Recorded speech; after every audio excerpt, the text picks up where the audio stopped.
आखिर क्या है कल की अवतार का रहस्य? जैसे कि हम जानते हैं सभी धर्मों में, जैसे हिंदू, मुस्लिम, सिख, ईसाई, हर धर्म को मानने वाले जानते हैं कि उनके इष्ट ने फिर से इस मृत्युलोक में आने की भविष्यवाणी की है। हिंदू धर्म के प्राचीन ग्रंथ गरुड़ पुराण, विष्णु पुराण, अग्नि पुराण व कल्कि पुराण में कलयुग का वर्णन देखने को मिलता है। आज के मनुष्य यदि कलयुग के वर्णन को पढ़ेंगे तो वह भयभीत हो जाएगा। कलयुग का वर्णन भगवान श्री कृष्ण ने हजारों वर्षों पहले किया था। कलयुग का वर्णन, उसका एक एक शब्द आज सच साबित हो रहा है। ये हमारा सौभाग्य ही है कि हमने इस धरती पर जन्म लिया, यहाँ की संस्कृति में पले बढ़े। भारत ऋषि मुनियों, संत महात्माओं, श्रेष्ठ गुरुजनों, दिव्य पुरुषों का देश है। इन दिव्य श्रेष्ठ गुरु ने कई धार्मिक ग्रंथ, कई शास्त्र, बहुत सारे उपनिषद और 18 पुराणों की रचना की। उन्हीं 18 पुराणों में से एक पुराण है कल्कि पुराण। हम सभी लोग कल्कि भगवान, कलि पुरुष, कलयुग में धरती का अंत, यहाँ बढ़ते अधर्म, अत्याचार, मोक्ष और भी बहुत सी तरह की भविष्यवाणियों के बारे में सुनते आ रहे हैं। तो जानते हैं इन सभी बातों के बारे में कल्कि पुराण में क्या क्या कहा गया है। कल्कि पुराण, कलयुग की उत्पत्ति। भगवान श्री कृष्ण के बैकुंठ लोक जाने के बाद कलयुग की शुरुआत हुई। जब द्वापर युग समाप्त हो गया तो ब्रह्मा जी ने अपनी पीठ पृथ्वी की तरफ कर ली। ब्रह्मा जी की पीठ से ही अधर्म की उत्पत्ति हुई। इसी अधर्म के सहयोग से काम, क्रोध, लोभ, मद, अहंकार आदि की भी उत्पत्ति हुई। इन्हीं सब से मिलकर कलयुग की रचना हुई। कलयुग के प्रभाव से ब्राह्मणों को वेदों का ज्ञान नहीं प्राप्त होगा। स्त्रियां पर पुरुष का अनुसरण करेंगी। वही इंसान सभी धार्मिक कार्य व अनुष्ठान बंद कर देंगे। मनुष्य 16 वर्ष की आयु में ही बूढ़े हो जाएंगे। लोग बेवजह ही आपस में कलह करेंगे। लोग ब्याज से अपनी आजीविका चलाएंगे। वे निर्धनों का शोषण करेंगे। कलयुग के प्रभाव से ही शिष्य अपने गुरु की निंदा करेंगे। न्यायाधीश दंड देने में असमर्थ और कमजोर हो जाएंगे। जो अधिक बोलेंगे वही पंडित और ज्ञानी कहलाएंगे।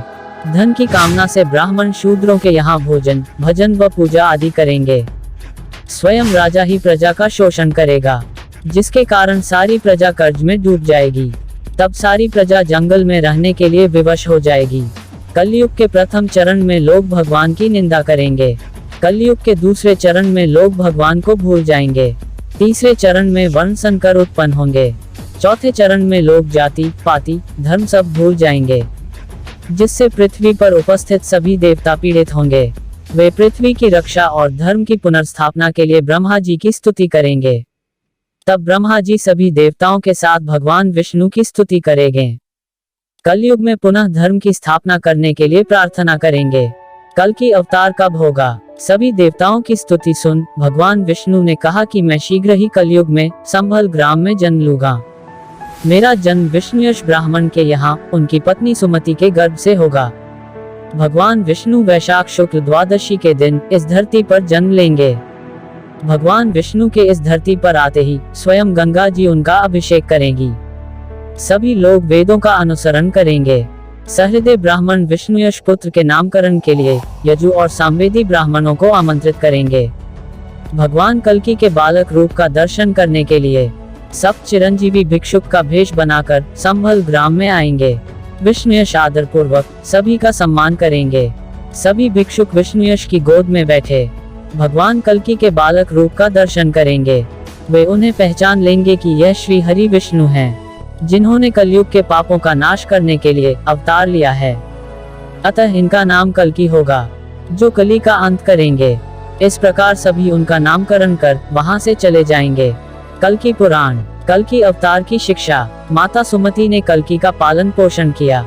वे दिन प्रतिदिन शीघ्रता से बड़े होंगे। भगवान कल्कि के 3 बड़े भाई कवि, राग और सुमंत्रक होंगे। इनके बड़े होने पर विष्णुयश उन्हें ब्रह्म संस्कार, उपनयन और सावित्री का श्रवण कराएंगे। इसके बाद सभी वेदों का अध्ययन करेंगे। विष्णुयश भगवान कल्कि को बताएंगे कि वेद ब्रह्मा जी की वाणी है और सावित्री प्रतिष्ठा है।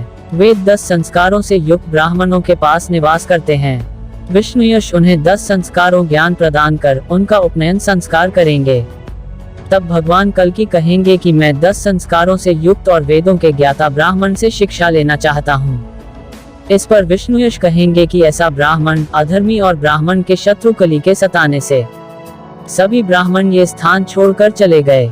जो शेष रह गए हैं वह कली के भय से अपने धर्म मार्ग से भटक गए हैं। ऐसे ब्राह्मण की खोज में तुम्हें दूर जाना होगा। तब भगवान कल्कि अपने पिता को वचन देंगे कि वह ब्राह्मण के शत्रु कली का विनाश करेंगे, पुनः धर्म की स्थापना करेंगे। कल्कि पुराण। कल्कि अवतार के गुरु परशुराम की खोज। कल्कि पुराण के अनुसार जब भगवान कल्कि घर से गुरु की तलाश में गुरुकुल की ओर निकलेंगे, तब महेंद्र गिरी पर्वत पर रहने वाले परशुराम उन्हें अपने आश्रम ले जाएंगे। परशुराम उन्हें बताएंगे कि वह रघुवंश में जन्मे जमदग्नि के पुत्र है। वे वेदों को जानने वाले और युद्ध विद्या में निपुण परशुराम है। उन्होंने कई बार इस धरती को क्षत्रियों से विहीन कर ब्राह्मणों को दान में दे दिया है। आप मुझे धर्मपूर्वक अपना गुरु मानो, मैं आपको वेद तथा युद्ध की शिक्षा दूंगा। परशुराम उन्हें बताएंगे कि वह कई वर्षों से महेंद्र गिरी पर्वत पर उनकी प्रतीक्षा में तपस्या कर रहे हैं। आप यहाँ अपने वेदों का अध्ययन कीजिए। तब भगवान कल्कि वेदों का अध्ययन करेंगे, साथ ही 64 कलाओं का ज्ञान प्राप्त कर संपूर्ण विद्या में पारंगत हो गए।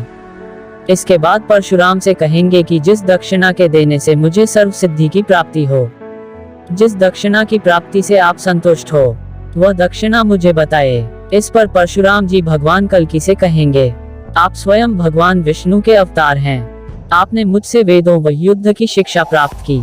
अब आप भगवान शंकर से अस्त्र शस्त्र प्राप्त कीजिए। इस धरती से अधर्म और कली का नाश कर धर्म की स्थापना कीजिए।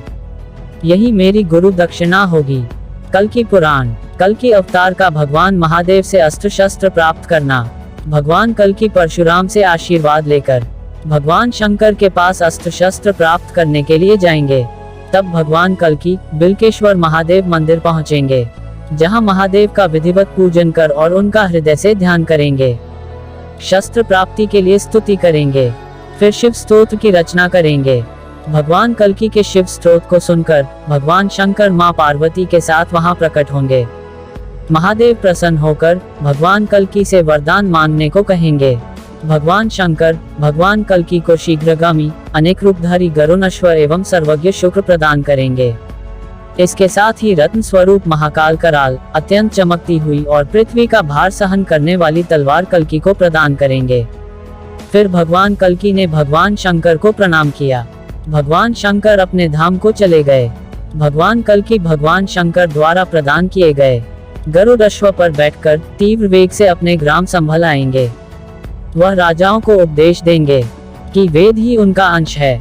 जो ब्राह्मण वेदों का अध्ययन करते हैं, वेदों द्वारा प्राप्त ज्ञान का संसार में प्रचार करते हैं, वह मेरी ही सेवा करते हैं। ऐसे ब्राह्मण को मैं नमस्कार करता हूँ। कल्कि पुराण। रानी पद्मावती को भगवान शंकर का वरदान। शुकदेव जी ने भगवान कल्कि को बताया, सिंगल देव के राजा बृहदत्त की एक पुत्री है जिनका नाम पद्मा है। उनकी माता कुमुदी है। पद्मा का चरित्र पापों को नाश करने वाला है। उन्होंने बहुत समय तक श्रीहरि को पति रूप में प्राप्त करने के लिए तप किया। उनकी तपस्या से प्रसन्न होकर भगवान भोलेनाथ ने उन्हें वरदान दिया। उनके पति स्वयं नारायण होंगे। भगवान नारायण के सिवा जो कोई भी उन्हें काम भाव से देखेगा, वह स्त्री बन जाएगा। भगवान भोलेनाथ से मनचाहा वरदान प्राप्त करके पद्मावती अपने पिता के घर आई। राजा बृहदत्त ने अपनी पुत्री को विवाह योग जानकर उनके स्वयंवर का आयोजन करेंगे। इस स्वयंवर के लिए गुणवान, बलवान, महान ऐश्वर्य वाले अनेक राजाओं को आमंत्रित करेंगे। इस प्रकार सिंगल देश में पद्मा के स्वयंवर का उत्सव मनाया जाने लगा। विवाह के उद्देश्य सभी देशों के राजा अपनी सेना के साथ वहां पहुंचेंगे। तब राजा बृहदत्त ने अपनी पुत्री पद्मा को स्वयंवर में बुलाया। वह अत्यंत ही सुशोभित थी। शुकदेव भगवान कल्कि से कहते हैं कि उन्होंने स्वयंवर में देखा कि जैसे जैसे रानी पद्मावती आगे बढ़ रही थी, उनके रूप को देखकर सभी राजा मोहित हो गए।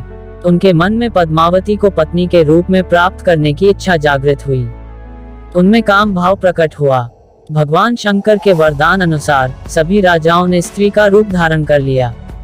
जब सभी राजा स्त्री रूप में हो गए तो रानी पद्मावती अत्यंत दुखी हुई। वह अपनी सखी से कहने लगी, भगवान ने मेरे भाग्य में कोई वर नहीं लिखा। मैंने ऐसा कौन सा पाप कर दिया कि भगवान शंकर का वरदान मेरे लिए अभिशाप बन गया है। कल्कि पुराण। कल्कि अवतार द्वारा विवाह का प्रस्ताव। पद्मा भगवान विष्णु का ध्यान करते हुए कहती हैं कि अगर भगवान विष्णु ने मुझे पत्नी रूप में स्वीकार नहीं किया तो मैं देह त्याग दूंगी। पद्मा के व्याकुल होने पर भगवान कल्कि ने शुक से कहा, मेरा संदेश लेकर शीघ्र ही सिंगल देश प्रस्थान करो। मेरी प्रिया पद्मा को आश्वासन दो, मैं शीघ्र ही उनसे विवाह करूंगा। निश्चित ही पद्मा मेरी पत्नी होंगी। विधाता ने ये संयोग नियत किया है। शुकदेव शीघ्र ही सिंगल देश पहुँचे। वह रानी पद्मावती के कक्ष के निकट पहुंचकर मनुष्यों की वाणी में बोला, आप चंचल नेत्रों से सुशोभित द्वितीय लक्ष्मी जी प्रतीत हो रही हैं। विधाता ने संपूर्ण विश्व का रूप आपको ही दे दिया है। इन वचनों को सुनकर पद्मा ने शुक के बारे में जानने की इच्छा जाहिर की। जब शुक ने अपना परिचय दिया तो रानी पद्मावती ने उसे अपनी तपस्या और भगवान शंकर के वरदान को बताया। पद्मावती ने शुक को भगवान शंकर द्वारा बताए गए पूजन विधि को बताया। वह शुक से कहती हैं कि मैं बहुत समय से भगवान विष्णु की प्रतीक्षा कर रही हूँ। भगवान शंकर का वरदान मेरे लिए अभिशाप बन गया है। तब शुक ने बताया कि भगवान श्री हरि ने धर्म की स्थापना के लिए संभल गांव में विष्णु यश के यहाँ अवतार ले लिया है। वह धर्म की स्थापना हेतु धर्म का प्रचार कर रहे हैं। ये जानकर पद्मा ने शुक को रत्नों से सुसज्जित कर कल्कि भगवान को संदेश भिजवाया। कल्कि पुराण। कल्कि अवतार का पद्मावती से विवाह। शुक ने शीघ्र ही संभल पहुंचकर भगवान कल्कि को रानी पद्मावती का संदेश बताया। भगवान कल्कि शीघ्र ही अपने अश्व पर सवार होकर सिंगल देश पहुंचे। वे सिंगल देश के समीप एक वन में पहुंचे। भगवान कल्कि ने वहां एक सरोवर में स्नान किया। शुक ने रानी पद्मावती को भगवान कल्कि के आगमन की सूचना दी। ये संदेश पाकर पद्मावती अपनी सखियों के साथ शीघ्र ही सरोवर के निकट पहुंची। उन्होंने वहां भगवान कल्कि को शिला पर सोते हुए देखा। उन्होंने देखा कि नीलकमल के समान पीतांबरधारी, कमल जैसे नेत्र वाले, विशाल भुजाओं वाले भगवान कल्कि शिला पर शयन कर रहे हैं। उनके अद्भुत रूप को देखकर पद्मा मोहित हो गई। उन्होंने भगवान कल्कि के आगमन का संदेश अपने पिता को बताया। स्वयं नारायण अवतार भगवान कल्कि के आगमन की सूचना पाकर विष्णुयश अत्यंत हर्षित हुए। फिर उन्होंने भगवान कल्कि का विधिवत पूजन किया। तत्पश्चात राजा ने अपनी पुत्री पद्मा का विवाह भगवान कल्कि के साथ विधि पूर्वक कर दिया। अब भगवान कल्कि अपनी पत्नी पद्मा को लेकर संभल आ गए। भगवान कल्कि और पद्मा ने माता पिता का आशीर्वाद लिया। इसके बाद भगवान कल्कि और पद्मा कई वर्षों तक संभल में रहे। भगवान कल्कि के पत्नी पद्मा ने जय और विजय नाम के 2 पुत्रों को जन्म दिया। ये दोनों ही महाबली और वेदों के ज्ञानी होंगे। तब भगवान कल्कि को ज्ञात हुआ कि उनके पिता की अश्वमेध यज्ञ करने की प्रबल इच्छा है। कल्कि पुराण। कल्कि अवतार का अश्वमेध यज्ञ। भगवान कल्कि ने अपने पिता से कहा कि मैं कीकटपुर जीतकर धन अर्जित करूंगा, जिससे हमारा अश्वमेध यज्ञ संपन्न होगा। फिर भगवान कल्कि पिता की आज्ञा लेकर सेना सहित कीकटपुर की ओर चल दिए। अत्यंत विस्तार वाले कीकटपुर में लोग कुल धर्म और जाति धर्म को न मानने वाले थे। वह धन और स्त्री आदि के भोग में लिप्त रहने वाले होंगे। कल्कि की सेना ने युद्ध भूमि में लाखों सैनिकों को धराशायी कर दिया। तब जिन युद्ध भूमि से डरकर भागने लगा, तभी भगवान कल्कि ने उसके केश और हाथ पकड़ लिए, उसको धराशायी कर दिया। जिनको धराशायी देखकर बुद्ध सेना डर गई। भगवान कल्कि अपने घोड़े पर सवार होकर तलवार से सारी सेना का विनाश करने लगे। भगवान कल्कि का संग्राम देखकर सभी लोग भयभीत हो गए। कीकटपुर की संपूर्ण बुद्ध सेना और मंचल सेना का नाश हो गया। यहाँ से भगवान कल्कि चक्रतीर्थ पहुँचे। यहाँ पर अपनी सेना सहित कुछ समय निवास किया। यहाँ से वह हरिद्वार आ गए। यहाँ पर सतयुग तथा धर्म भगवान कल्कि का दर्शन करने आए। उन्होंने भगवान कल्कि को बताया कि कली ने उन्हें हराकर बंदी बना लिया है। इस समय सभी संतगण कलयुग के प्रभाव से पीड़ित हैं। हे प्रभु, हमारी रक्षा कीजिए। कल्कि पुराण। कल्कि अवतार द्वारा कली का अंत। भगवान कल्कि धर्म के साथ कलयुग के राक्षस कली के निवास स्थान पर पहुँचे। यहाँ पर कलयुग अपने पूर्ण प्रभाव में दिखाई दे रहा था। जब भगवान कल्कि के आगमन की सूचना कली को मिली, तब आपने वाहन उल्लू पर सवार होकर बाहर आया। उसके बाहर आते ही भगवान कल्कि ने उसके साथ युद्ध शुरू कर दिया। कली की सेना में कोप और विकोप नाम के 2 राक्षस हैं, जिन्हें ब्रह्मा जी से वरदान प्राप्त हुआ। दोनों भाई एक जैसी शक्ल के होंगे। इन दोनों के साथ भगवान कल्कि का घोर युद्ध हुआ। दूसरी ओर धर्म ने कली के साथ युद्ध शुरू किया। धर्म का साथ देने के लिए सतयुग भी आ गया। कली अपने आप को हारा हुआ देख अपने भवन में भाग गया। अंततः भगवान कल्कि ने कोप और विकोप का संहार किया। इधर भगवान कल्कि की सेना कली की सेना का संहार कर रही थी। कल्कि की सेना ने कली की संपूर्ण सेना का संहार कर दिया। फिर धर्म सत्य को साथ लेकर राक्षस कली की राजधानी में प्रविष्ट हुए। धर्म ने अपने अग्निबाण से कली के संपूर्ण नगर को जला दिया, जिसमें कली की पत्नी भी जलकर मृत्यु को प्राप्त हुई। तब कली रोता हुआ अदृश्य रूप में अन्य युग में प्रवेश कर गया। इस प्रकार कली यह युग छोड़कर भाग गया। जब भगवान कल्कि राक्षस कली कोप विकोप पर विजय प्राप्त कर लेंगे, तब वे वहां से अपने अश्व पर सवार होकर अपनी सेना सहित मलाड नगर में पहुंचेंगे।